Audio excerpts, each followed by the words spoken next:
ஸ்ரீ ஆண்டாள் திருவடிகளே சரணம்.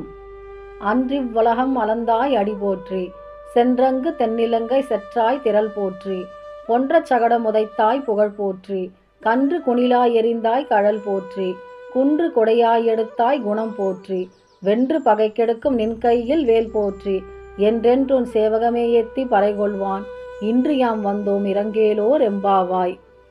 மகாபலி இந்த உலகத்தை கைப்பற்றிய காலத்திலே அதை 3 அடிகளால் அளந்து உன்னுடையது என்று உணர்த்தியவனே, உன் திருவடிகளுக்கு சரணம்.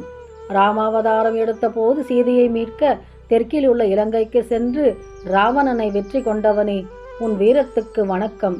சக்கர வடிவில் வந்த சகடன் என்ற அசுரனை ஒரே உதையில் வீழ்த்தியவனே, உன் புகழுக்கு வணக்கம். கன்று வடிவில் வந்த வத்சாசுரனை தடியாக கருதி அவனை விலாமர வடிவில் வந்த கபிதாசுரன் மீது எரிந்து அழித்தவனே, உன் கால்களில் அணிந்த வீரக்கழலுக்கு மங்களம் உண்டாகட்டும்.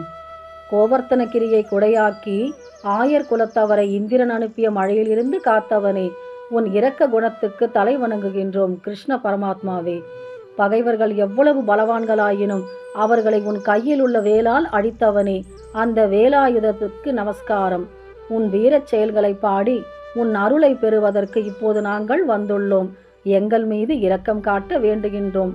எம்பெருமானே, கண்ணபிரானே, தாங்கள் எழுந்திருந்து உங்களுடைய அருட்கண்ணால் எங்களை நோக்க வேண்டும். ஸ்ரீ கிருஷ்ணா சரணம்.